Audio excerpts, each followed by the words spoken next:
Prismatic has been an absolute game changer for build variety and player power in Final Shape. I've been running a really fun build on my Hunter combining the new Ascension aspect along with Gunpowder Gamble, but until recently only in at-level content, so I wanted to find a way to make it work even in more challenging underleveled activities, and this video is the result.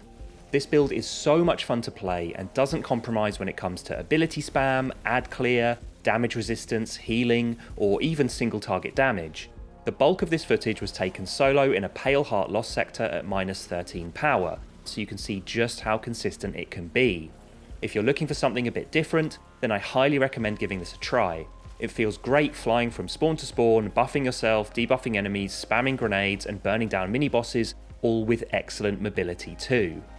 One of my favourite things about this build is that because of fast cooldowns and overlapping effects, you rarely get caught out missing one specific thing that breaks the whole combat loop. There's always something you can do and some way of getting the chain going again. For example, I have 6 different ways just to get grenade energy back faster, amongst other things. First, I'm going to cover the main artifact mods. In 5th column, Expanding Abyss for increased void damage against weakened targets, and Shield Crush for 25% more damage of grenades when we're amplified or radiant, and melees when we have Woven Mail, Frost Armor or Overshield. And it also reduces cooldowns by a small amount too. Fun fact, grapple melees count as both grenade and melee, and benefit from both buffs stacked together for 56% increased damage. Yes, we will be using this.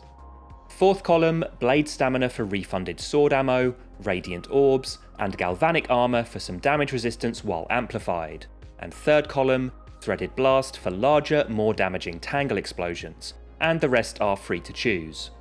For aspects, we're going with Ascension and Gunpowder Gamble. Ascension uses class ability energy while in the air to lift you up, damaging and jolting nearby targets while also making you amplified for 15 seconds. It's worth noting for later that this doesn't count as using class ability though, so unfortunately it can't proc effects like Reaper, Bomber, Powerful Attraction or Slice. Gunpowder Gamble builds up to 6 stacks from solar weapon, ability or elemental damage final blows, upon which it gives you an ignition grenade. Solar weapons give 1 stack each, powered melees, grenades and elemental effects such as Jolt, Scorch or even Threadlings give either 3 or 4 stacks, and some things fully charge all 6 stacks of Gunpowder Gamble from a single final blow, including Tangle Explosions, Volatile Explosions and Unravel Ticks. So to be able to spam Gunpowder Gamble frequently, we're going to fit as many sources of ability and elemental debuff damage into our build as possible. Super is Golden Gun Marksman for single target burst damage. Class ability we don't want to actually use because we're saving the energy for Ascension, therefore we pick Marksman's Dodge because it has the faster cooldown. For jump I chose Blink because I like fun. If you're the kind of person who for some reason hates fun, feel free to choose a more boring option. But in my opinion, more people should at least try Blink in PvE because it's really good for breaking aggro from enemies and taking less damage in the process. Melee is Snare Bomb for Void Weaken and Grenade is Grapple. Fragments in order of appearance in the list.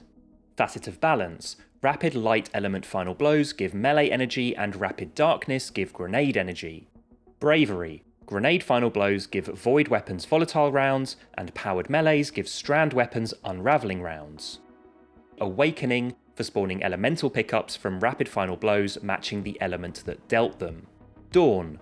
Powered melee hits give Radiant. Protection. Damage resistance when surrounded. And finally, Purpose. Picking up an Orb of Power provides a buff based on the element of the equipped super, which for us is solar, so Restoration. With weapons there is some room for customization, but I went with a Demolitionist and Hatchling Breachlight Strand Sidearm, a Caster Frame Perfect 5th Solar Ergo Sum, and an auto-loading holster Explosive Light Regnant Void Heavy GL for extra burst damage. For armor, let's start with our exotic, and because we're on Prismatic, you guessed it, it's the Relativism Double Perk class item. The most important perk on it is Spirit of the Citarachne, which grants Woven Mail after activating a grenade ability. And with this build, that means our Grapple, Gunpowder Gambles, and Prismatic Grenades all proc Woven Mail, which is 45% damage resistance for 10 seconds each time. This is different from the main Citarachne's Facade Helmet, which only works with Grapple, not any other grenades, so is much more effective. The second spirit has a few options. You might prefer Assassin for invisibility from our grapple melees and finishers, Inmost Light to empower abilities, or Calibans for ignitions from grapple melees, but the one I've picked for this build is Spirit of the Foe Tracer, for a 25% surge buff to weapons after damaging a powerful combatant with an ability of the same element. This might sound situational, but powerful combatant just means anything above a red bar, which is common, and because Prismatic allows us to mix abilities of different elements and match our weapons to these, we can activate the ×4 surge often and on every weapon.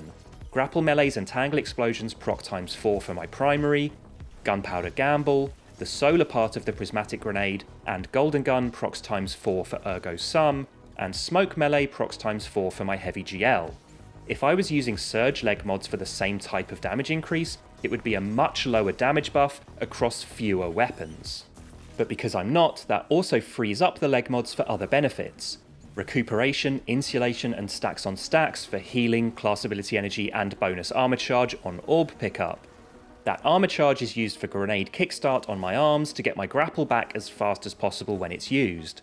I also have firepower for orb generation on grenade final blows, which procs from grapple melees, gunpowder gamble, and prismatic grenade, then a strand loader for my primary. Helmet mods are strand and solar siphon and a heavy finder. Chest mods I've gone with concussive dampener, melee resist, and an elemental resist dependent on activity. Class item mods are pretty free, but I've chosen Proximity Ward and Healthy Finisher for overshield and healing during finishes, and Powerful Attraction. This one is only for emergencies if I think I'm about to die and picking up a nearby orb would save me with recuperation and restoration. Then I would use my dodge rather than saving it for Ascension. In this Lost Sector I ran Breachlight because of Unstoppable Sidearm, with Demolitionist and Hatchling, paired with an Ergo Sum with Caster Frame and Perfect Fifth, which is arguably the best sword in the game right now. Every 5th hit applies a Scorching Explosive which can cause ignitions, and the heavy attack deals lingering AoE, making progress to the Scorch on every tick, so ignitions happen much faster. When Transcendent, light attacks are increased by 51%, and heavy ticks, Scorch ticks, and ignitions by 26%. If doing a 3 light 1 heavy combo, the average damage increase is 38% when Transcendent. This makes this role one of, if not the, best single target damage swords in the game, and remember, it's a special weapon. With Lucent or Argent Blade you can do 2 light 1 heavy leading to more frequent ignitions, but in this Lost Sector that wasn't really necessary. Against a raid or dungeon boss it's almost definitely worth it though. With the Catalyst, Ergo Sum regens ammo for free when dealing damage with a Prismatic Grenade, meaning that it is 100% designed to be paired with Prismatic. Plus it provides both light and darkness transcendence progress to make it quicker to activate that too, so its inclusion in this build is perfect. Then my auto-loading Explosive Light Regnant can deal ranged, very high burst damage when needed, with the Smoke Grenade hit proccing Radiant for 25%, ×4 Void Surge for 25%, and weakening for an additional 25% instead of the usual 15% because of Expanding Abyss. Even at -13 here, that means only 3 Explosive Light shots take out this unstop in seconds, and I also have volatile rounds here because of recently taking out an ad with a grapple melee through Facet of Bravery. You could swap Regnant for a more sustained damage option like Edge Transit with Envious Bait and Switch, or even a Void Sword or Machine Gun, dependent on activity. Hopefully this gives you a good idea of how the build works and why I like it so much, but I just want to hammer home exactly how many effects we have access to for damage buffs, subclass verbs, and ability uptime from all these complementary and overlapping systems, to the point that most of them are just active without needing to think too much about it. As long as you're using your abilities when they're available, then you're benefiting from all this going on in the background. Gunpowder Gamble can be gained from the following: 6 kills from normal Ergo Sum damage, 2 kills from Grapple Melee, Ascension, Scorch from Ergo Sum, Threadlings from Hatchling on Breachlight, Snare Bomb Melee, or Transcendent Grenade, or a single kill from Tangle Explosions, Volatile Rounds Explosions from Regnant, or Unraveling Rounds Ticks from Breachlight. Grenade energy regen comes from a lot of sources: Demolitionist, Grenade Kickstart, Rapid Final Blows from Grapple Melee, Tangle Explosions, Breachlight damage, or Threadlings because of Facet of Balance, Fire Sprite pickups from Rapid Final Blows with Ergo Sum or Gunpowder Gamble, as well as Ionic Traces from Rapid Final Blows with Ascension due to Facet of Awakening. Being Transcendent and dealing melee damage speeds up grenade cooldown so it's ready when it ends. And finally, Shield Crush also boosts grenade cooldown when amplified or radiant. Melee energy regen comes from rapid final blows with Ascension, Ergo Sum, Regnant, Gunpowder Gamble, or Snare Bomb through Facet of Balance. Being Transcendent also speeds up melee cooldown after dealing grenade damage, and Shield Crush boosts melee cooldown when we have Woven Mail as well. Class ability energy regen comes from Orb Pickup for Insulation, as well as Void Breaches from rapid Regnant multi-kills through Facet of Awakening. Radiant comes from Orb Pickup from the Artifact mod, or powered melee hits from Snare Bomb or Grapple Melee. Healing comes from Orb Pickup to proc Recuperation and Restoration through Facet of Purpose, as well as Healthy Finisher. Damage resistance comes from Woven Mail every time we activate Grapple, Gunpowder Gamble, or Prismatic Grenade, Galvanic Armour when we're amplified, Facet of Protection when surrounded, Proximity Ward, as well as Transcendence. For Facet of Bravery, volatile rounds on Regnant can be procced from Grapple Melee, Gunpowder Gamble, or Prismatic Grenade final blows, and Unravelling rounds can be procced from Grapple Melee or Snare Bomb. Orbs can be generated via Siphons from Breachlight multi-kills including the Threadlings, Ergo Sum multi-kills, and Firepower from Grapple Melee's Gunpowder Gamble and Prismatic Grenade. And ×4 Surge can be procced on each weapon from either Grapple Melee's, Tangles, Gunpowder Gamble, the solar half of the Prismatic Nade, Golden Gun, and Snare Bomb, depending on which matches the element.